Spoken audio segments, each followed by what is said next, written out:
राष्ट्रमाता जिजाऊसाहेब छत्रपती शिवाजी महाराज, महात्मा ज्योतिबा फुले, छत्रपती शाहू महाराज, महामानव डॉक्टर बाबासाहेब आंबेडकर, अण्णाभाऊ साठे, अहिल्याबाई होळकर, सावित्रीबाई फुले, संत श्रेष्ठ तुकाराम महाराज, संत गाडगे महाराज, संत तुकडोजी महाराज, ज्या ज्या महामानवांनी या बहुजन समाजाच्या हक्क आणि अधिकाराची लढाई लढली, प्रथम त्यांना वंदन करतो. आणि व्हॉइस ऑफ मीडिया या आंतरराष्ट्रीय पत्रकार संघटनेच्या वतीने आज जो कार्यक्रम आयोजित करण्यात आलेला आहे, महाराष्ट्र भूषण आणि पॉझिटिव्ह पत्रकारिता, ज्यांना ज्यांना त्यांचा सन्मान झाला, प्रथम मी त्यांना सगळ्यांना अभिनंदन करतो. खरं तर या कार्यक्रमाला खूप मोठमोठे नेते आले होते, अनेक मान्यवर आले. हा कार्यक्रम यांनी आयोजित केलं ते या संघटनेचे संस्थापक संदीप काळे सर. आणि खरं तर मला व्हॉइस ऑफ मीडियाच्या एकाही कार्यक्रमाला येता आलं नाही, त्याच्याबद्दल मी खरं तर क्षमा मागतो. परंतु या कार्यक्रमाचे आयोजक जेवढे सगळे आहेत, आता खूप वेळ झालेला आहे, त्यामुळे मी काही सगळ्यांची नावं घेत नाही. सर्व आदरणीय व्यक्ती आणि इथं जमलेले सगळे पत्रकार बंधू भगिनी, खरं तर संघटना ही काळाची गरज असते. प्रत्येक जिल्ह्यामध्ये प्रेस क्लब आहे. प्रेस क्लबच्या माध्यमातून तिथं अनेक उपक्रम चालवले जातात. परंतु एक महाराष्ट्र स्तरावर, एक देश स्तरावर आणि एक जागतिक स्तरावर एखादी संघटना असावी, व्हॉइस ऑफ मीडिया, याची कल्पना ज्यांनी ज्यांनी केली त्यांना हॅट्स ऑफ, कारण खूप गरजेची होती. आणि संघटना ही आपले प्रश्न मांडण्यासाठी असते. मी जी संघटना चालवतो ती सामाजिक संघटना आहे, तिचं नाव संभाजी ब्रिगेड आहे. आता संभाजी ब्रिगेड म्हटल्यानंतर सगळ्यात पहिल्यांदा संदीपजी तुम्ही मला सांगता बोला तर संभाजी ब्रिगेडला पत्रकारांनी सगळ्यात पहिलं नाव दिलं ते अतिरेकी संघटना. म्हणजे ज्यावेळेस पुण्यामध्ये भांडारकर प्राच्य विद्या संस्था वर कारवाई झाली आणि मग तालिबानी, नंतर अतिरेकी वगैरे अशा आम्हाला काही विशेषणं लागली. मला त्याचं काही वाईट वाटत नाहीये, कारण ती कृती ज्यांनी ज्यांनी ज्या ज्या नजरेने बघितली त्याला तशी ती दिसली. आपण पूर्वीच्या काळामध्ये जांभेकर शास्त्री यांच्या नावाने पत्रकार दिन साजरा करतो. मोठमोठे पत्रकार बघितलेले आहेत आपण, म्हणजे अगदी ताराबाई शिंदे या पहिला पत्रकार आहेत, दिनबंधू असेल, अनेक, म्हणजे त्याच्यावर खूप बोलता येईल पत्रकारितेबद्दल. तुम्ही सगळेजण त्या क्षेत्रात आले. आता पत्रकारितेचे कॉलेजेस सुद्धा झाले. म्हणजे मी भारतीय विद्यापीठ कॉलेज दिल्लीला गेलो होतो, तर तिथं आता पत्रकारिता शिकवली जाते. पत्रकारिता कशी असावी, पत्रकारितेचा इतिहास काय, पत्रकारितेबद्दल आता शोध पत्रिका आहे किंवा क्राईम पत्रकारिता आहे. आता मीडियाबद्दल तर बोललेच, आता आदित्यजी बोलले की आता म्हणजे प्रिंट मीडिया आहे, सोशल मीडिया आहे, व्हिज्युअल मीडिया आहे. आता याचा व्याप फार वाढलेला आहे. आणि अशा काळामध्ये पत्रकारांना एकत्र संघटित करणं वेगवेगळ्या माध्यमातून, जसं आता प्रशांत कदमचा उल्लेख झाला की ते एबीपी माझाला होते, आता ते स्वतः सोशल मीडियाच्या माध्यमातून व्यक्त होतात. ते राहुल कुलकर्णींनी सुद्धा आता एबीपी सोडलं. तर नेमकं पत्रकारांना त्यांच्या भूमिका नक्की मांडता येत आहेत का नाही, पत्रकारांचा आवाज दाबला जातो काय, ही गोष्ट विचार करण्याची वेळ आलेली. परंतु मला एक गोष्ट नमूद करायची आहे की पत्रकार आमच्या सगळ्या समाजाचे प्रश्न मांडतात, पण पत्रकारांचे सुद्धा प्रश्न आहेत हे मांडण्याचा प्रयत्न व्हॉइस ऑफ मीडियाच्या माध्यमातून होतं. हे खूप महत्वाची गोष्ट आहे. कारण अनेक माझे पत्रकार मित्र आहेत, हे अत्यंत प्रामाणिकपणे पत्रकारिता करतात, लोकांचे प्रश्न मांडतात, त्यांना न्याय द्यायचा प्रयत्न करतात. परंतु त्यांचं व्यक्तिगत जीवन आहे ते मात्र अत्यंत विदारक आणि भयानक आहे. कारण मला 2-3 गोष्टी प्रामुख्याने नमूद करायच्या. त्याच्यामध्ये अगदी पुणे शहर असेल किंवा महत्वाच्या मेट्रोपॉलिटन सिटीज असतील, तिथं त्यांच्या घराच्या राहण्याची सुद्धा व्यवस्था नीट नाही.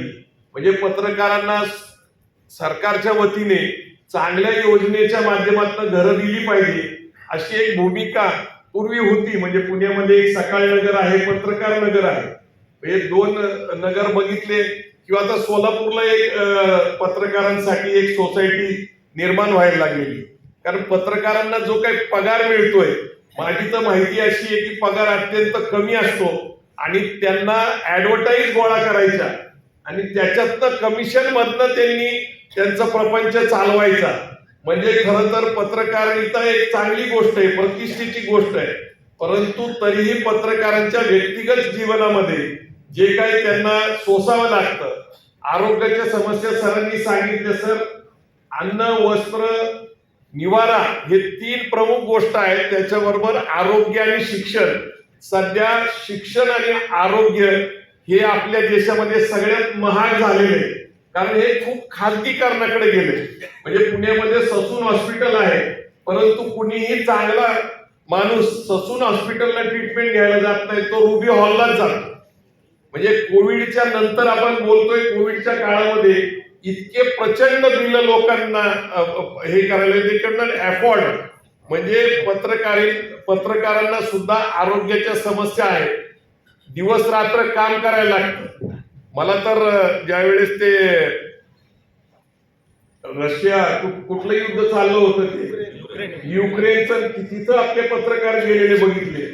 त्याच्यानंतर पॅलेस्टाईन आणि इस्रायलचं युद्ध, तिथं पत्रकार जीव धोक्यात घालून जातात, तिथली बातमी घेऊन येतात. मी स्वतः ते बघितलं, मला खूप आश्चर्य वाटतं.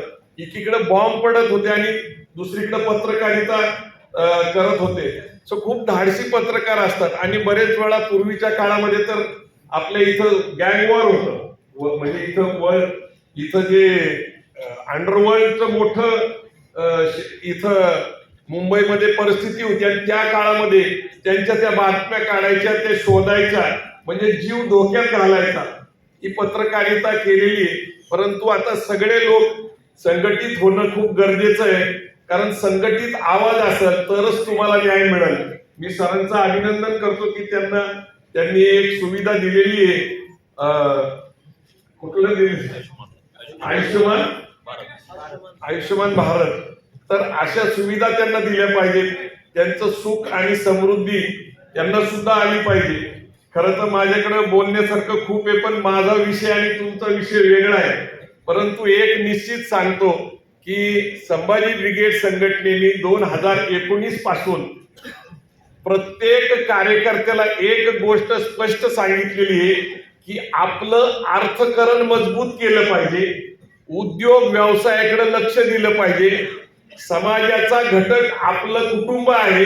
समाज काय वेगळा नसतो, तो आपल्या कुटुंबाचाच भाग असतो.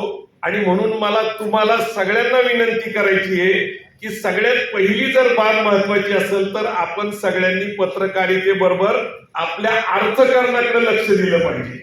भारतातले लोक फायनान्शियली इलिटरेट आहेत, आर्थिक असाक्षर आहेत आणि आपल्याला नीट इन्व्हेस्टमेंट प्लॅन कळले पाहिजेत, रिटायरमेंट प्लॅन्स कळले पाहिजेत. तर याच्यावर आम्ही सध्या काम करतोय.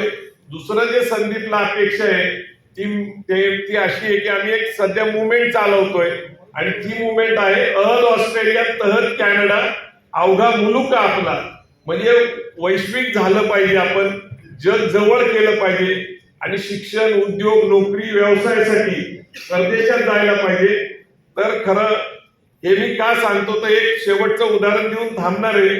सर, 1990 ला भारत सरकारकडे परकीय चलन नव्हतं आणि परकीय चलन नसल्यामुळं आपल्याला आरबीआयचं सोनं घाण ठेवायला लागलं. ज्यावेळेस चंद्रशेखर पंतप्रधान होते ती आपल्यावर नामुष्की आली होती. आणि अगदी परवा दिवशी अर्थसंकल्पाच्या अधिवेशनामध्ये आपल्या अर्थमंत्री निर्मला सीतारामननी सांगितलं की भारतामध्ये रेमिटन्स म्हणून परदेशातनं किती रक्कम येते माहितीये तुम्हाला? 125 अब्ज डॉलर.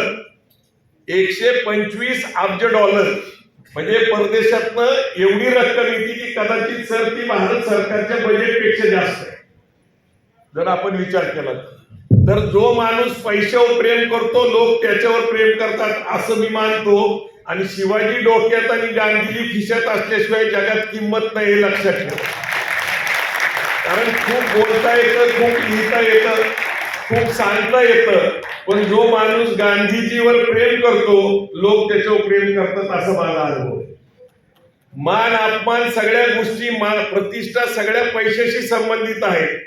आणि निश्चितच मी तुम्हाला सांगतो की तुम्ही जर संघटित झालाय तर संघटनेचं एखादं चांगलं कार्य म्हणून एखादी बँक काढता येऊ शकते, एखादी सोसायटी काढता येऊ शकते, म्हणजे तुमची क्रेडिट सोसायटी काढता येऊ शकते.